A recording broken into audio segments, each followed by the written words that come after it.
ever. Perfect for instant contact with an aging parent. For a limited time, go to rapidradios.com and you'll get an extra 60% off. Free UPS shipping and add code radio for an extra 5% off.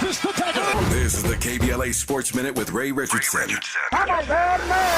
A rough night for both of LA's baseball teams. The Dodgers lost their fifth straight game. They went down 3-1 at Milwaukee. Milwaukee rookie pitcher Jacob Misiorowski had 12 strikeouts in 6 innings. The Angels were routed at home 13-1 by Texas. The Lakers introduced new center DeAndre Ayton Tuesday at a press conference. Ayton, the number 1 pick in the 2018 NBA draft, signed with the Lakers 2 weeks ago as a free agent. The 26-year-old Ayton has career averages of 16.4 points, 10.5 rebounds, and a 59% shooting percentage. The men's basketball teams at Hampton and North Carolina A&T were selected to play in the 2026 NBA HBCU Classic during All-Star Weekend. The NBA All-Star Game is February 15th at the Intuit Dome in Inglewood. No debates, no speculation, just the info you need. That's your KBLA Sports Minute. I'm Ray Richardson. More news, opinions, and conversation when we come forward on KBLA Talk 1580.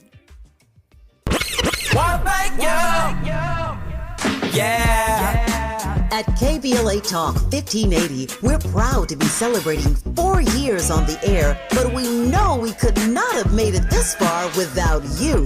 We work hard every single day to curate conversations that will enlighten, encourage, and empower you. So, from all of us at KBLA Talk 1580, a big thank you for your love and support. You don't know how much you mean to me. And by the way, if your smartphone did not update automatically, be sure to download our brand new KBLA 1580 app. We think you'll love all the new features, including new ways to send us photos and video in real time, whenever news breaks, while we're on the air. It's a new dawn, a new day for KBLA Talk 1580, and we're glad you're on this journey with us. You never turned away, you were right there. Thank you, thank you.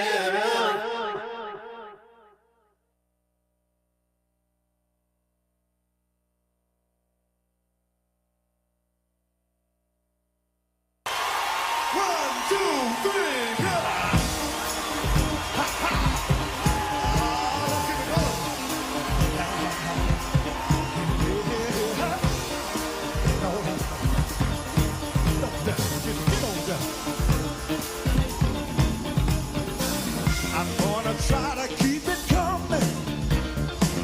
Things ain't always smooth, but I'll be alright as long as I can find the groove. Yes, I will. Somehow I know that I can make it. You seem to like my style. Don't you worry, I'm gonna be around a while. Yes, I will. I'm just happy to see you talk to me back in style again. Live from historic Lamont Park in Los Angeles, California, I'm Tavis Smiley, and I'm so glad to see you and me. Back in stride again.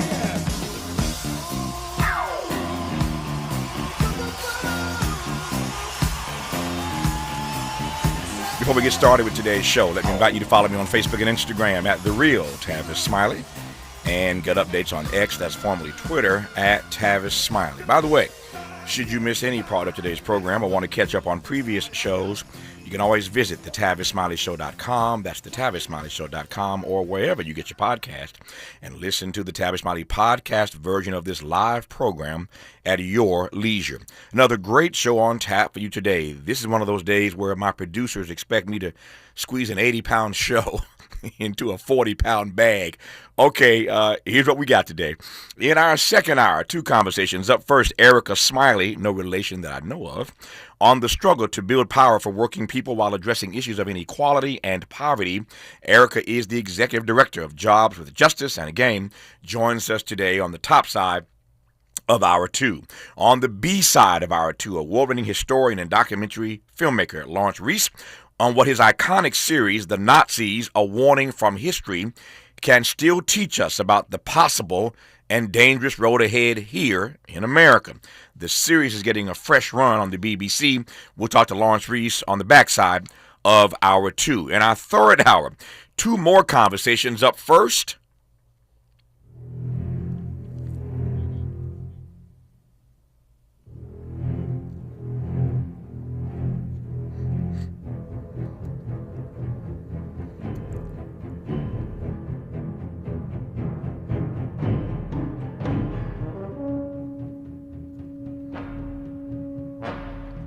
Isn't it funny how you just hear a few notes?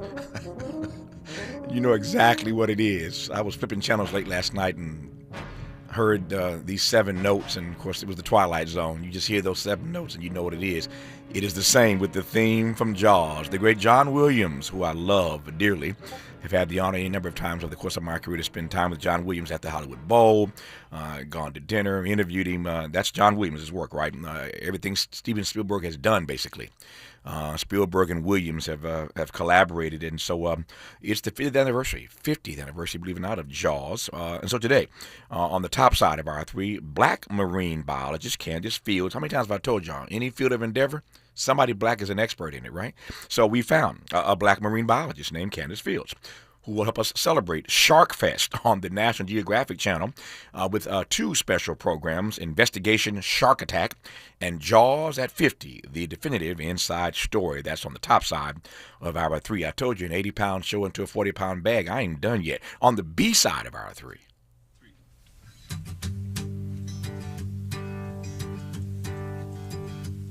Well, I guess this means forever. We're in this thing together, and all my fears are gone. With you, it feels like home. One by one, we watch the years come and go through pain and tears, and all the tears we've sown. With you, it feels like home. It feels like home. I was just telling y'all, there is no field of human endeavor in which there are not black folk doing their thing. It's country western stars Michael Trotter Jr. and Tanya Trotter, the husband and wife duo behind the black country band, The War and Treaty. They'll join us today on the B side of hour 3 to talk about their latest single that you're listening to right now, Feels Like Home. We'll talk about their upcoming tour dates and what it's like opening for Mick Jagger and the Rolling Stones. We'll do that on the B side of hour 3. I still ain't done yet. In this first hour today, 2 more conversations. They are working me today. On the B side of this hour, we'll speak with the leading candidate to be the next mayor of Motown, Detroit City Council President Mary Sheffield. And speaking of African-American candidates, let's go to Philadelphia before we hit Detroit and talk to a progressive candidate who hopes to win without the Democratic establishment. Think Zoran Mondami in New York City. Pennsylvania State Rep Chris Rabb, who is now running for Congress in the Fresh Prince's District. Rep Rabb, how are you today, sir? Good to have you on the program. Thank you. Good to be back. Let me start. I just got about a minute or so here. We'll continue, of course, when we come forward. But since I mentioned Zoran Mondami, I didn't mean to compare you to him, just to make the point that I think that progressives around the country saw that as a shot in the arm and prove to people that they can run campaigns that are winning campaigns without necessarily having the Democratic establishment at their back. What was your quick take on his win in New York? And then we'll jump from there when we come forward. Well, it was extraordinary. It was a people-powered movement. He spoke with authenticity and substance, and he didn't have to pull any punches. And he had a very powerful turnout that was representative of the city itself. And even though there were black candidates in the race, he didn't get the majority, but he got the most of any of them combined, I believe. So he was able to do something that a lot of folks haven't been able to do. I know that I've been in office for 5 terms now. I've never had the support of the Democratic Party, but I still get the highest votes in the entire state. And that's why he's running for Congress. So if Zoran Mondami can do it in New York, perhaps other progressives can do it in cities across the country, including in the city of brotherly love and sisterly affection. More with State Rep Chris Rabb when we come forward on Tavis Smiley. From Lamert Park with love, this is Tavis Smiley.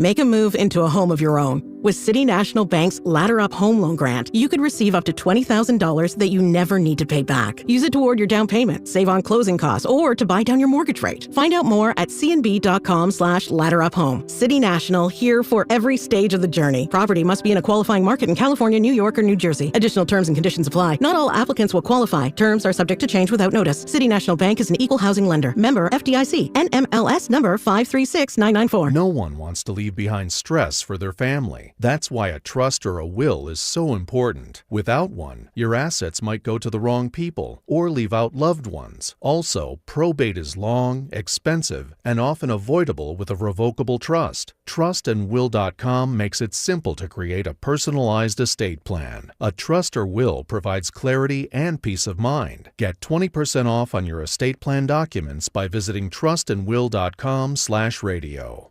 Career changers, including veterans and active duty service members. Your transition starts here. Go from GI to IT in a matter of months. Become a certified cyber warrior with training at My Computer Career. Cybersecurity specialists are in high demand, offering IT pros great opportunities and a rewarding lifestyle while protecting our people, liberty, and treasured institutions from cyber threats. Deploy your career in IT today. Learn more at mycomputercareer.edu/CWP. SkillBridge and other VA benefits are available to those who qualify. The following is a paid advertisement by Family Vacation Getaways with the purpose of soliciting sales of vacation ownership. For complete details, please visit fvgradio.com. If you want a 100% complimentary stay at a luxury resort in Cancun, airfare not included, then Family Vacation Getaways is your ticket to paradise. See website for complete details. We're giving away 5 days and 4 nights to the first 50 callers who can name an animal that lays eggs and is not a bird. An animal that lays eggs and is not a bird. Do you know it? Call now, 800-868-6431, 800-868-6431. You're also eligible for an exciting bonus vacation to Orlando, Florida for just $498.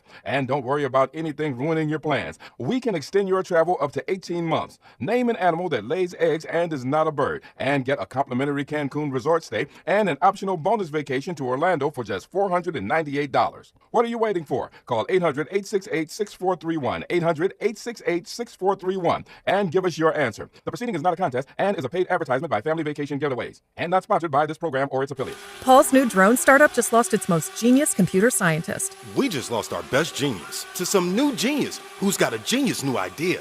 I'm going to have to find a new genius or 2 half geniuses and fast. He needs a computer scientist that can keep his startup from falling down. I need Indeed.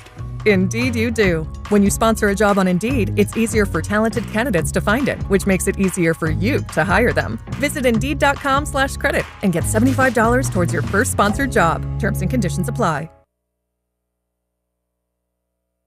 More honesty than you can handle. More empowerment than you can imagine. You're tuned in to Tavis Smiley.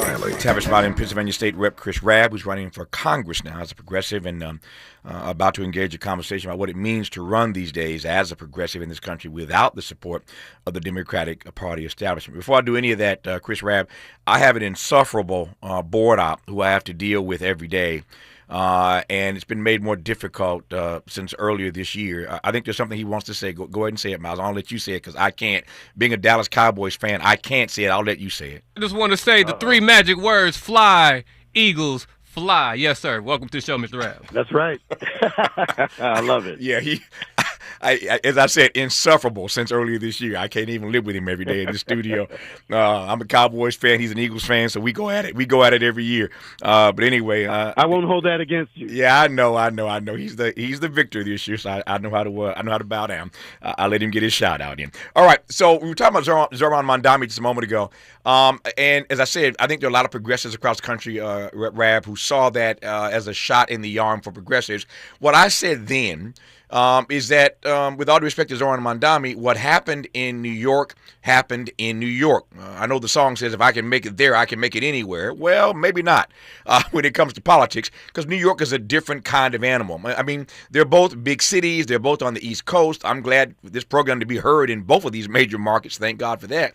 But Philadelphia is not New York City, so tell me why we should believe that because Zoran can do it in New York, that other progressives can do it across the country in big cities or small towns for that matter.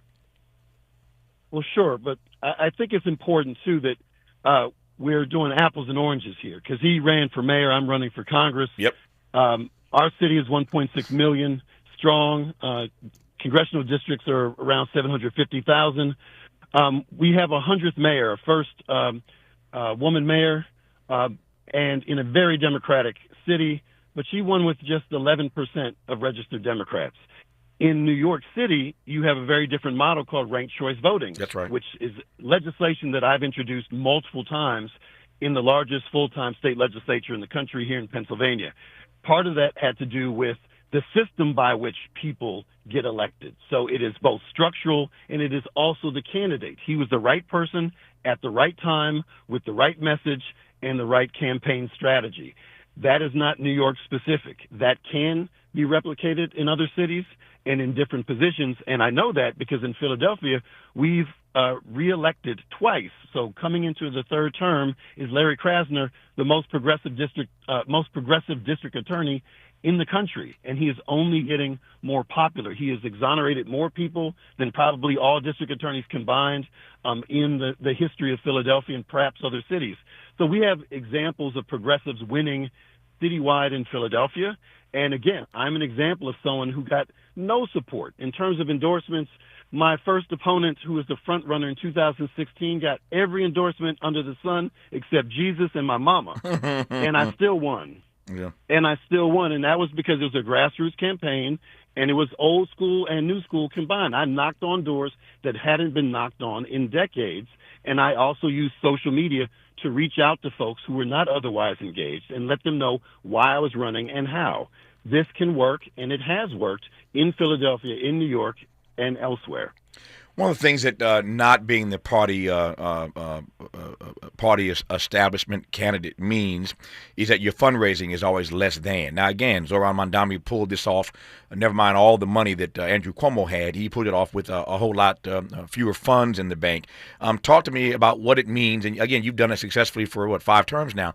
But talk to me about what it means to perennially run with less money. It's hard, but it's more meaningful because you know when someone gives you their money, it's because they really care. It's not transactional like most lobbyist dollars are, which is why I don't accept lobbyist money or corporate PAC money. Everyone who's given me money, people who believe in me or believe in the values that I represent and or my track record, and that's very important. So it's a lot more labor intensive, but it's a lot more meaningful because you know that money is associated with a level of support and care that otherwise doesn't exist, which means that endorsements for me are not nearly as important than the endorsements of those dollars and those voters. Yeah. So, as you well know, over the last few years, progressives in Congress have had a hard go of it. I mean, AOC continues to pull the attention of Americans across the country. She's been on this tour with Bernie Sanders, this oligarchy tour. So AOC, again, speaking of New York, is a different sort of breed. But we just had on this program not long ago the former congresswoman out of St. Louis, who lost her seat, and Jamal Bowman, speaking of New York, lost his seat. So there were 2 progressives who were targeted specifically by AIPAC. Let's just make that clear. They were targeted specifically by AIPAC. But there is a way in which progressives, when they do pop out and show them, to quote Kendrick Lamar, when they do pop out, people start popping off. And taking shots at them. So, for example, Zoran Mondani right now in New York is catching hell. I mean, I was just reading this yesterday. David Patterson, a recent guest on this program, former governor of New York, held a press conference the other day and made it clear that Democrats have to go after Zoran Mondani. And there are others who are saying the same thing. So there are all kinds of Democratic Party establishment people who are saying that Zoran Mondani cannot win in New York City, and we can't let him win. Now, to his credit, there are unions and other Democrats who are saying he's the nominee. Let's get behind him. But you take my point. You can be a progressive. So it's not just about not having the support of the Democratic Party establishment. It's about having them people come after you when you run without their support. What say you about that part? I know it all too well. That is the nature of the beast. You cannot be thin-skinned. You cannot be idealistic.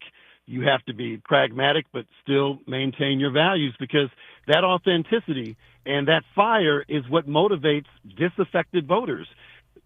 The Democratic Party brand is really, really low.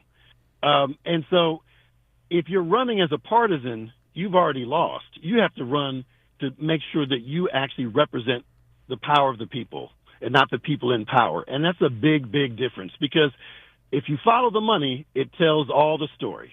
It tells all the story. And the corporate interests that influence folks and how that influences their messaging and who they prioritize and what they prioritize. So the fact that they're coming at him hard is actually a good thing, because it means that they're scared. And that means that they're intelligent enough to know that the people want this man to be mayor, and they're going to try in vain, you heard it here first, in vain to defeat him. But it's only going to make him stronger, because that's what people are tired of. Yeah. Use the word scared. Let me seize on that word scared for a second here. What is the Democratic Party, to your mind, scared of? You used the word, I didn't. What are they scared of? They're afraid of upsetting their super donors. That's it. Yeah. It's a corporate duopoly. You have different corporations influencing the two different parties. The reality is, there are a lot of folks in positions of power who want to do the right thing, but structurally they can't because of how money influences policy and elections. If we change that, we have the ability to have better people running and more of those people winning, because we don't have those structural barriers to keep folks from speaking truth to power. Before summer of 2020, a black person couldn't talk about white supremacy until white folk started speaking up and realizing that racial justice impacts them and their communities. Until recently, you couldn't talk about Zionism. You'd be seen as a quote-unquote anti-Semite, being anti-Jewish. The reality is we are now finding space between how people perceive anti-Zionism and anti-Jewishness. And now it's been decoupled, and I think it will be decoupled for a long, long time. And only 1 out of 8 Democrats supports the state of Israel in terms of its policies in the Middle East. That's very important, and that's space that did not exist in mainstream politics until very recently. Well, yeah, to your point about very recently, those issues did not get decoupled in time enough to save Cori Bush and Jamal Bowman. I digress on that point for now. That's true. You mentioned scared. I want to come back to that. What is the danger, Rep. Rabb, what is the danger to your mind of the Democrats misreading this moment? Let me put it another way. It is one thing, as I suggested earlier, to overread this moment. What Zohran Mamdani did in New York might not be scalable. It might not be replicable in other places around the country. We shall see. So it's one thing to overread it. It's another thing to altogether misread it. What is the danger of Democrats misreading this moment for progressives and what the party can learn from this success in New York City? Well, they're going to keep losing. Like, they misread what happened with Kamala Harris. We shouldn't be so woke. Like, that's what they got from the campaign. That was not a particularly woke campaign. But that's what a lot of insider Democrats took away. We got to be more careful. No, quite the opposite. I don't think they were listening. And part of that is because they can't actually listen to what people want if it estranges them from what powers that party, and you have to follow the money. It's really that simple. It shouldn't be, but it is. All right, Miles, since you want to do your Philadelphia Eagles shout out, I'll let you do it early. Give me my theme song. Give it to me.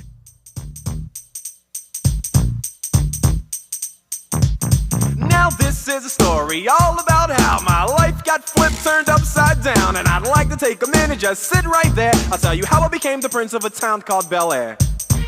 So we're playing this little track now because Miles is an Eagles fan, Rep. Rabb, of course, Eagles fan, and the Fresh Prince, as you all know, hailed from Philadelphia before he got to Bel Air. And it turns out that Rep. Rabb is running for Congress in the Fresh Prince's district. Tell me about that district, Rep. Rabb. It is a majority black district. It is younger than most urban districts. It has incrementally higher voter turnout. And there will be an open seat in 2026. And I want to make sure the next person who occupies that seat is going to be a progressive. Yeah. Why Congress? You've run successfully inside the state of Pennsylvania, the Keystone State. I suspect that if you wanted to keep running, You keep winning in the seat that you now have in the State House.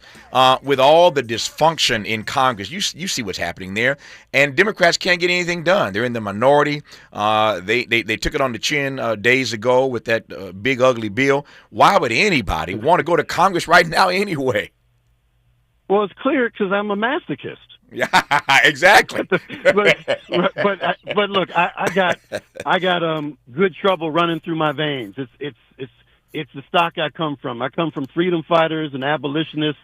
Everything that I'm most proud of, everything comes from those who came before me, within and beyond my family, my ancestors, who I listened to intently, and I believe that I'm being called to serve at a higher level amidst great dysfunction and adversity and political violence. And I can't say that I don't have trepidation, but sometimes that's what courage is about, right? It's not the lack of fear. Yeah. It's looking fear directly in the eye and doing the right thing, and not just for yourself, but for the communities of struggle that I seek to represent. And that's really important. We don't have enough fighters in Congress who are also not independently wealthy. I'm not even dependently wealthy. Let alone independently. I love it. There you go. Tell me about Represent Us, this organization. Represent Us? Yeah. Represent Us is, let me just do it for you. Represent Us is America's leading nonpartisan anti-corruption organization fighting to fix broken and ineffective government. And I raise that only because that seems to be one of the things that you've been raising in your campaign so far. This moment that we find ourselves in, where there is so much corruption in D.C. We see Donald Trump with the big grift. But just talk to me about the ways in which you think our system is in fact broken, the ways in which government is in fact so ineffective.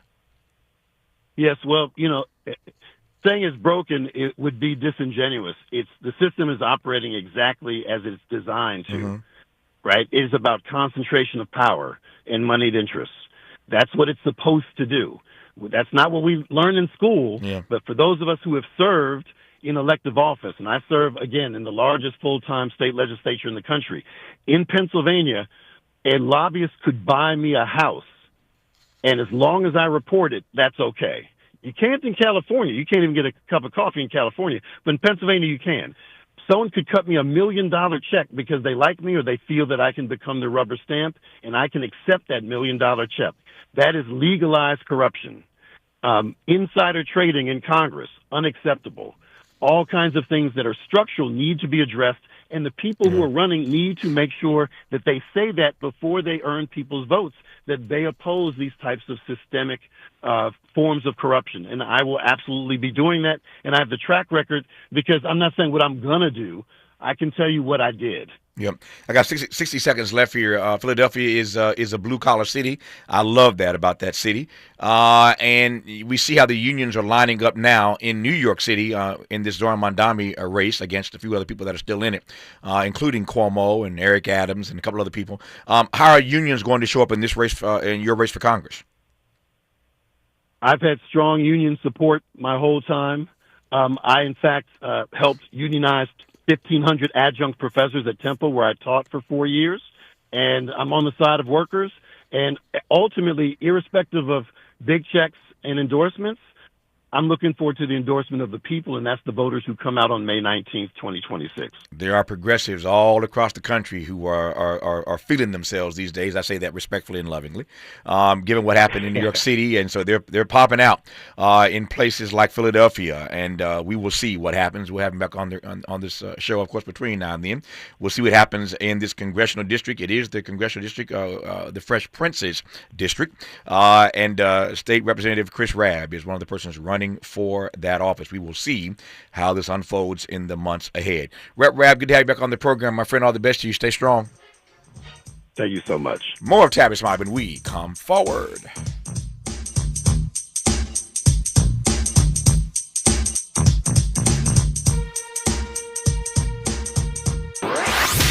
Helping to stretch your moral and political imagination. This is Tavis Smiley.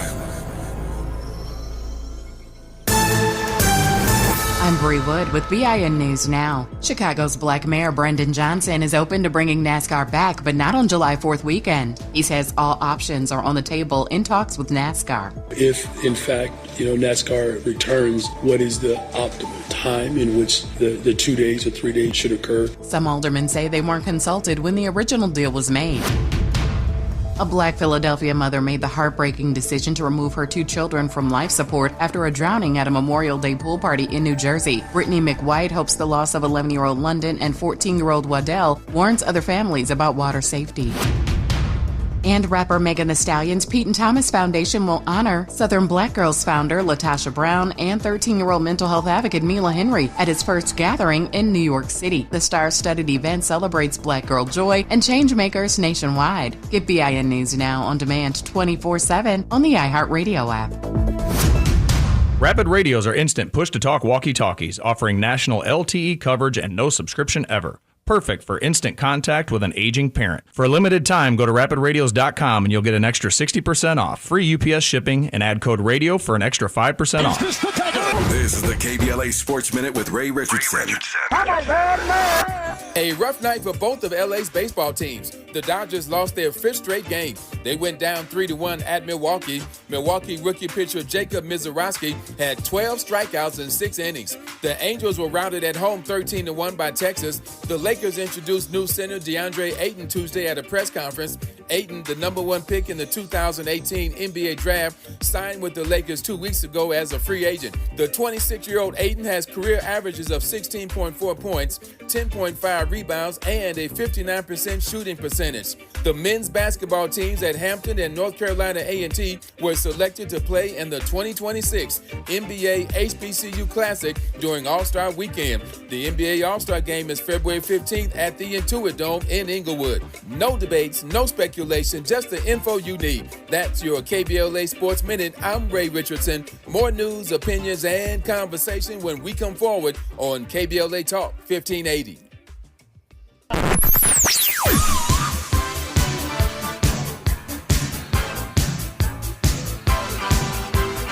This is KBLA Talk 1580.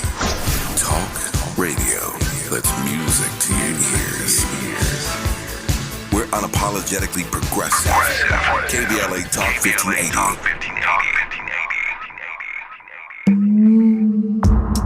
Hey man, hey, what's up, bro? What's that station you listening to? Oh man, you don't know? That's Talk Radio, KBLA 1580 AM. Check it out. 1580 KBLA AM. 1580 Talk Radio. Progressive. At KBLA Talk 1580, we're celebrating our 4th anniversary, and this track right here is the gift one of our devoted listeners presented to us. Where you get some information, get a true education, just to know. Ooh, yeah. 1580. How cool is that? Having a member of our KBLA delegation write us a song. Stop it! Our listeners love us and there ain't nothing we can do about it. Wouldn't want to. Thanks to Cardell and everybody else for turning on KBLA Talk 1580. We love you right black.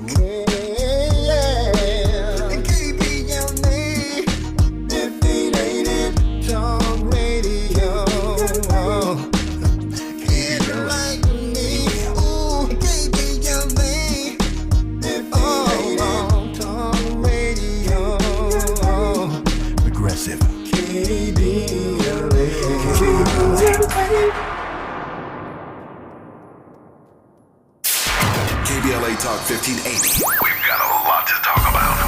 KBLA Talk 1580, connecting you with services and solutions. The Autopsy Initiative provides a second autopsy free of charge for victims' families who have lost their loved ones due to a police-related death. The services offered through the initiative include the completion of a second autopsy, disclosure of preliminary findings, and a final autopsy report.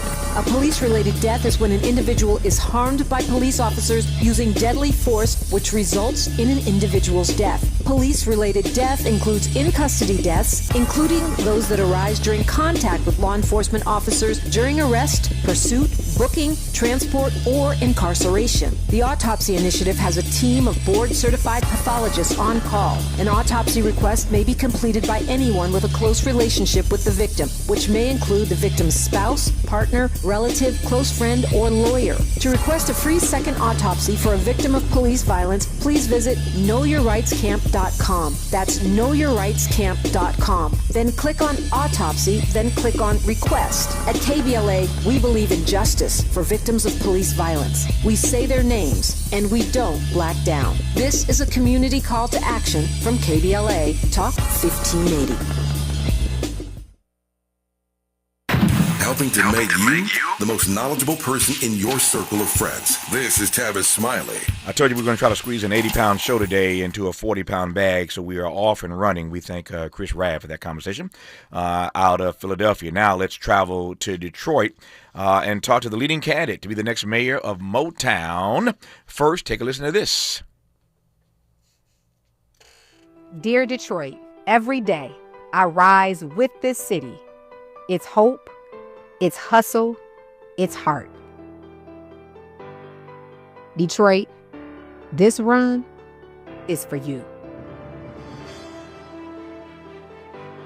For every elder on the porch who laid the foundation. For every neighbor who never gave up on their block. I'm running. For the neighborhoods that have yet to benefit from Detroit's resurgence. In every block club that wants to make a difference. I'm running for our entrepreneurs, our legacy businesses, and the next generation of dreamers. I'm running for our young people walking to school each day who deserve strong schools, safe streets, in a city that sees them. I'm running, and I'm not running alone. I'm running with the people and for the people.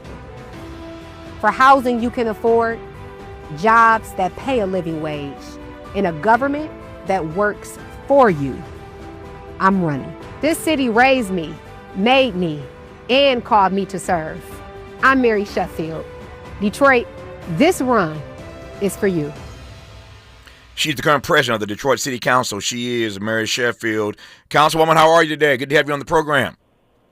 Thank you so much. I am great. How are you? If I complained, I've been in great. Thanks for these few minutes. Glad we got a little time here.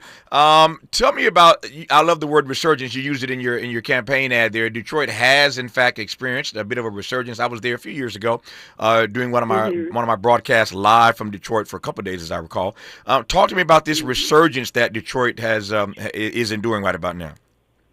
Yeah, I mean, after decades of disinvestment, we had extremely high crime in Detroit, slow police response time, EMS response time, and we literally have emerged from the largest municipal bankruptcy in the nation. And so I think the perception of Detroit has now drastically changed. We just celebrated our first population increase since 1950. We're now celebrating 50-year record low crimes. We have record economic development investments in our communities here in Detroit. And there's just a tremendous amount of growth happening. We celebrated $1 billion that has been invested in affordable housing throughout our city. And so anyone that comes to Detroit can definitely see a difference in our city. But we know without a doubt that there's still a lot more work to be done. There's certain neighborhoods that you go into in Detroit that have not experienced that growth and felt that revitalization. And so a lot more work is ahead of us, but I'm very excited that the perception is changing, that Detroit's overall appearance is changing, whether it's downtown, midtown, and some areas in our neighborhoods have changed, but there's still far much more work to be done. We just recently had the NFL draft here where we had 700,000 eyes and people here in Detroit and can actually see firsthand for themselves that Detroit is a different city, and I'm very proud of the leadership that I've done here in the city, working with our mayor to ensure that we're laying the foundation for growth in Detroit. We'll talk about your leadership here in just a second. What you call population increase, others might call gentrification. I come to Detroit as often as I can. I love Motown, but every time I come, particularly in the downtown area, I got more questions about that in a second. I see what I see. So how do you respond to those who call what you refer to as population increase gentrification of Detroit? Yeah, well, my thing is, for me, I've always been at the forefront of ensuring that growth does not mean displacement, and that economic opportunities and development does not have to mean displacement of our residents, which is why I've been a huge advocate for inclusionary policies. Things like the inclusionary housing ordinance that I was a sponsor on has been able to create thousands of affordable units in new development that has kept residents here in our city. And what I will also say is that Detroit is different in the sense that, our city once had over 2 million population, right? We're only 700,000. We have tons of vacant land and space where we don't have to displace. There's enough for everyone to have a place here to call home and to be able to thrive. And so I do believe that that's a great point to raise, because as we are redeveloping and as economic development is coming to our city, we want to create a city that is equitable, where we can welcome people of all incomes, but also maintain and keep those that have been here. And that is why my focus serving on the council has always been, how are we investing in and how are we protecting generational Detroiters, but also running for mayor. That is a key policy and a key priority for me as well. Yep. Talk to me, President Sheffield, about the business community. You raised this earlier, and I raised it in a different context. Again, I come to Detroit as often as I can. One of my favorite cities, got all kinds of friends and family there. And when I was there, again, a few years ago doing this show, I got into it with a couple of guests on the show. I'm not going to call his name, but everybody knows what I'm talking about. The Quicken Loans guy, I'll just leave it there. The guy that owns the Cleveland Cavaliers. I'm going to leave it there. But he's just one of any number of business owners who have bought pretty much all of downtown. And it's not just that he owns so much of downtown, but I see these security cameras all around downtown.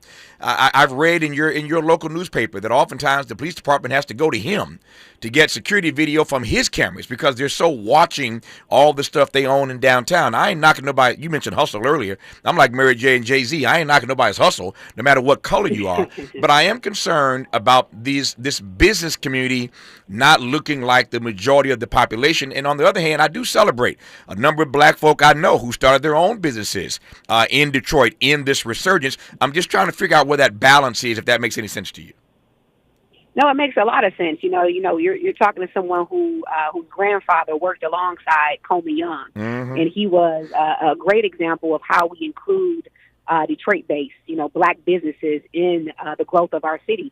And so it's very important. I think what you said is a great point. I think not one business should capitalize on all of the development opportunities within our city. And so it's a priority for me to continue to ensure that we're setting aside commercial space on our storefront, on our commercial corridors, within our neighborhoods and in downtown for Detroit-based businesses to have access to those properties and to those opportunities to develop in our city. And so it's something that I pushed for here in Detroit when the Hudson site was just developed. I made sure that a portion of that retail space has to be set aside for Detroit-based business, and that was a part of what I added in that project. And so I will be very intentional. I have been and will be as mayor. That's very important to me. We can't talk about an 80% majority black city, but our business does not represent That's that. right. And so I want to see more entrepreneurs of color gain access and be able to scale here in Detroit. And one of my goals is to make Detroit the best place in the country to grow and start a business. And so we're trying to do some of those reforms now by cutting red tape, streamlining some of our internal processes to make it easier for businesses to open up shop in Detroit. When we come forward with the leading candidate to be the next mayor of Motown, President of City Council right now, Mary Sheffield, we'll talk about, I'm fascinated to hear more, I want the audience to hear more about how, in fact, Detroit, that we were all reading about, exited that municipal bankruptcy. How did they do it? They did it in part because of her leadership on the council. We'll talk about that part. And I just asked, Chris Rabb out of Pennsylvania, why would anybody want to be in Congress these days? And I'm going to ask her the same question. Why would anybody want to be mayor of a big city right now? I'm looking at the trouble that Brandon Johnson's in Chicago, Eric Adams trying to hold on in New York, Karen Bass trying to hold on here in L.A. Why would a sister want to be mayor of any major city these days? We'll talk about that part when we come forward with Mary Sheffield on Tavis Smiley. California to the Carolinas. Everybody's listening to Tavis. More when we come forward.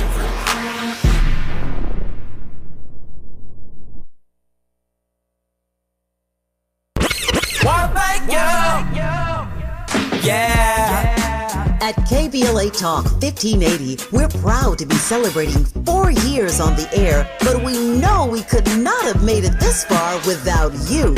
We work hard every single day to curate conversations that will enlighten, encourage, and empower you. So, from all of us at KBLA Talk 1580, a big thank you for your love and support. You don't know how much you mean to me.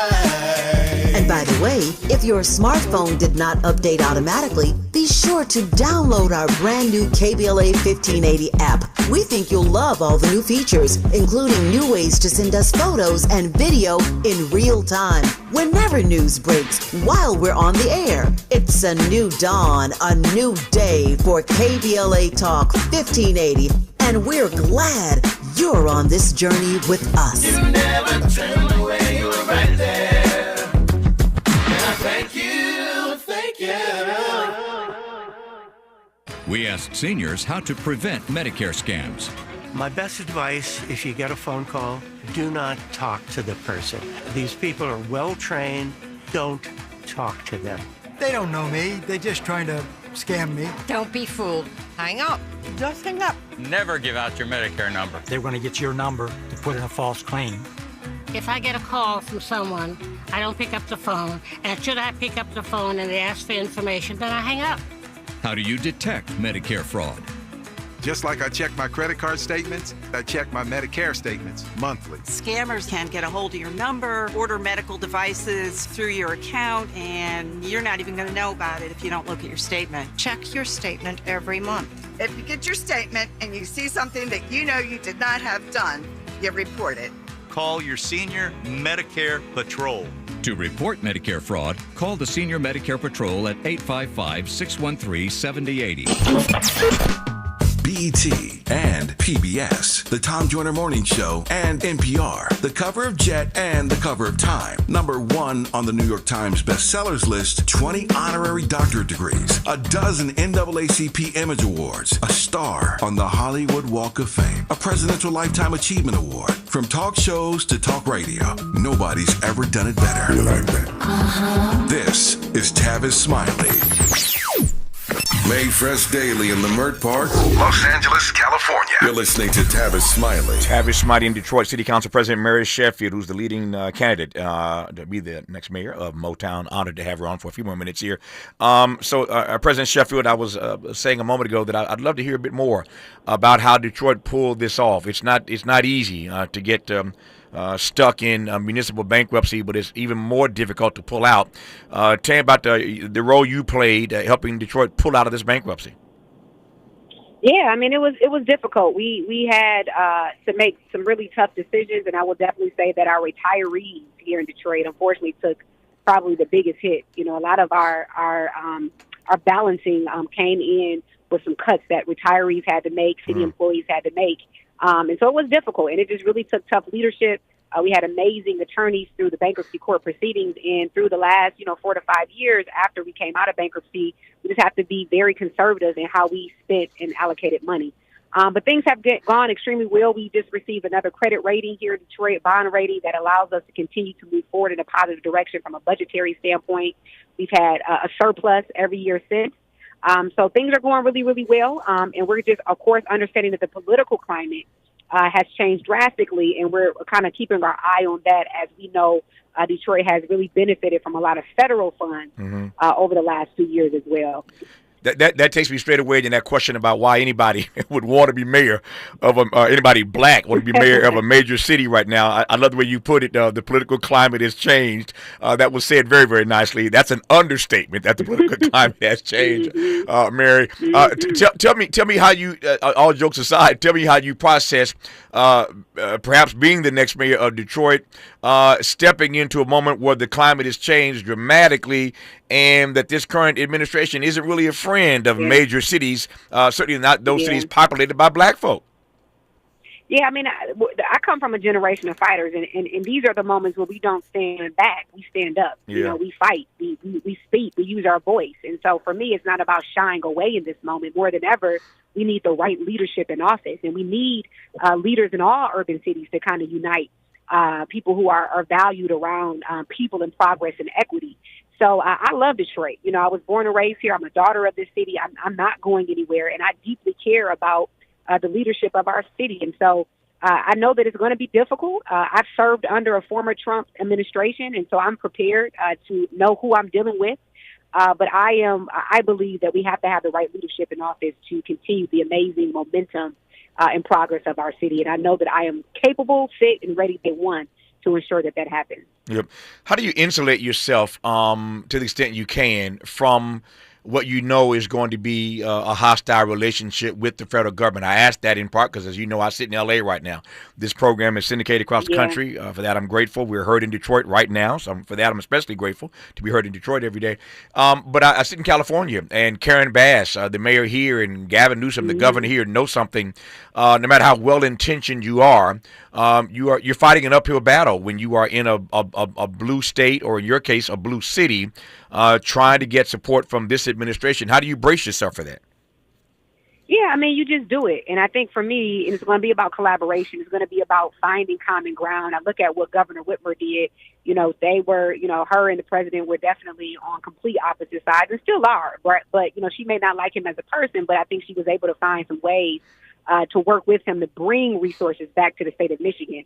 And that is what I foresee my job is. I may not like the person in the position, but my job every day is to bring resources back to this city and increase the quality of life for my residents. And so whether that's working with our state, our federal partners, working with other mayors of other cities to come united as one to demand more for our cities, I will do that. And so it will be an uphill battle, but I tell everyone it's not just my battle, it's our battle. Yeah. Because what happens here in Detroit can happen anywhere. And we all have to be not back down, but stand up at this very critical moment. I'm prepared to do it. Yeah, she's the front runner, and pretty much everybody, including the Detroit Free Press, has endorsed City Council President in Detroit, Mary Sheffield, to be the next mayor of Motown. Our remaining moments with her when we come forward on Tavis Smiley.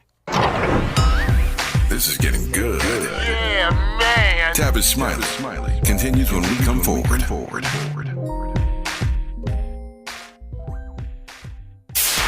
KBLA Talk 1580. We've got a lot to talk about. KBLA Talk 1580 is committed to self-care and community well-being. Walk Good LA was formed in June 2020, inspired by the Black Lives Matter movement and the beginning stages of the COVID-19 pandemic. What began as a few minutes of breath work and yoga meditation before protests against police brutality turned into a safe space for the community to heal in hard times. The immensely positive response from the community transformed the momentum into a movement. Today, Walk Good LA is a black and brown-led community wellness organization based in Los Angeles. They provide spaces for healing through community yoga classes, guided meditations, hikes, run clubs, and other activations throughout Los Angeles that attract hundreds of members weekly. With the help of Propel and Michael B. Jordan, they now have a yoga and wellness studio in Los Angeles called the Walk Good Yard. To join their mailing list and connect with healing spaces, please visit walkgoodla.org. That's walkgoodla.org. Or find them on Instagram at walkgoodla. This is a community call to action, a community call to healing from KBLA Talk 1580. If you're like me, 60 and retired, making ends meet, especially here at the supermarket and drugstore, is tough. I'm so blessed to have found benefitscheckup.org. It's a free and confidential website from the National Council on Aging that connected me to $1,200 a year in programs that help pay for food, medicine, utilities, and more. Maybe it can help you. benefitscheckup.org. You know where you want to go in life, and City National Bank can help. City National knows the dedication it takes to build your vision for the future into a reality, and our team is here for you. We have a wide range of options to help, from personal savings accounts to interest-bearing money market savings accounts and more, all designed to help you get where you want to go. City National, here for every stage of the journey. Learn more at cnb.com. City National Bank is a subsidiary of Royal Bank of Canada, member FDIC. The following is a paid advertisement by Family Vacation Getaways with the purpose of soliciting sales of vacation ownership. For complete details, please visit fvgradio.com. If you want a 100% complimentary stay at a luxury resort in Cancun, airfare not included, then Family Vacation Getaways is your ticket to paradise. See website for complete details. We're giving away 5 days and 4 nights to the first 50 callers who can name an animal that lays eggs and is not a bird. An animal that lays eggs and is not a bird. Do you know it? Call now, 800-868-6431. 800-868-6431. You're also eligible for an exciting bonus vacation to Orlando, Florida for just $498. And don't worry about anything ruining your plans. We can extend your travel up to 18 months. Name an animal that lays eggs and is not a bird, and get a complimentary Cancun resort stay and an optional bonus vacation to Orlando for just $498. What are you waiting for? Call 800-868-6431. 800-868-6431 and give us your answer. The proceeding is not a contest and is a paid advertisement by Family Vacation Getaways and not sponsored by this program or its affiliates.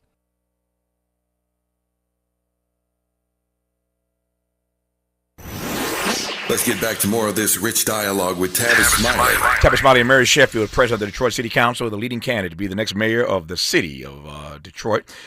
She mentioned Coleman Young earlier. I've had the honor over the course of my career to be friends with so many legends, so many icons from Detroit. Coleman Young, and then there was my friend Rosa Parks and Damon Keith and Charles Adams and John Conyers and her father.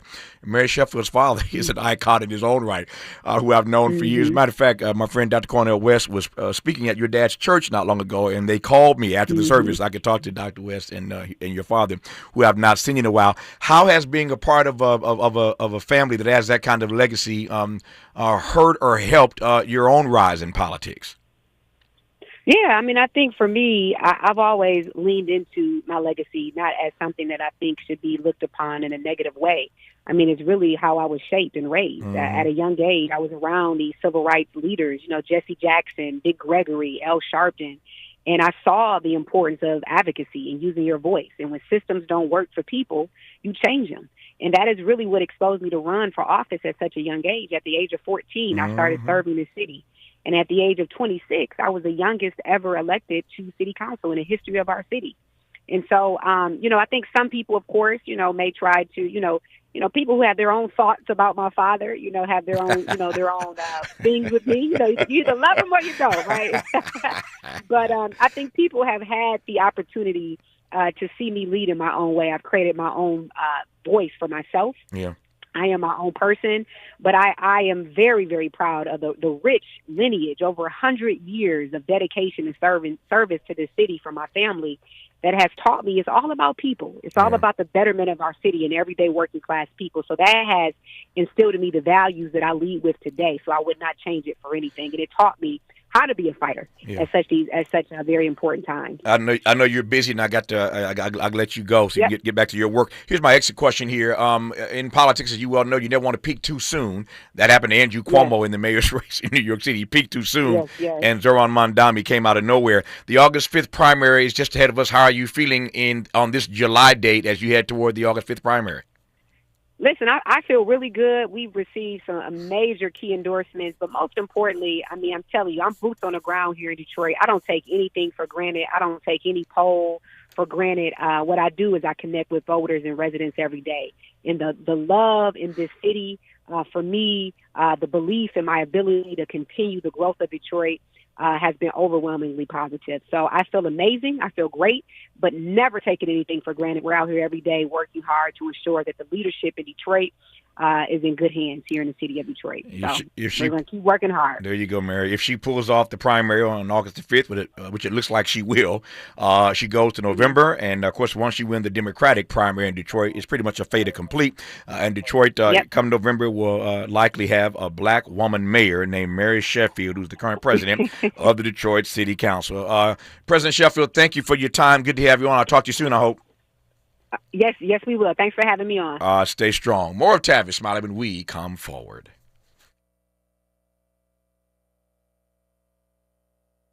KBLA 1580 Santa Monica. I'm I'm Bree Wood with BIN News Now. Chicago's Black Mayor Brendan Johnson is open to bringing NASCAR back, but not on July 4th weekend. He says all options are on the table in talks with NASCAR. If, in fact, NASCAR returns, what is the optimal time in which the 2 days or 3 days should occur? Some aldermen say they weren't consulted when the original deal was made.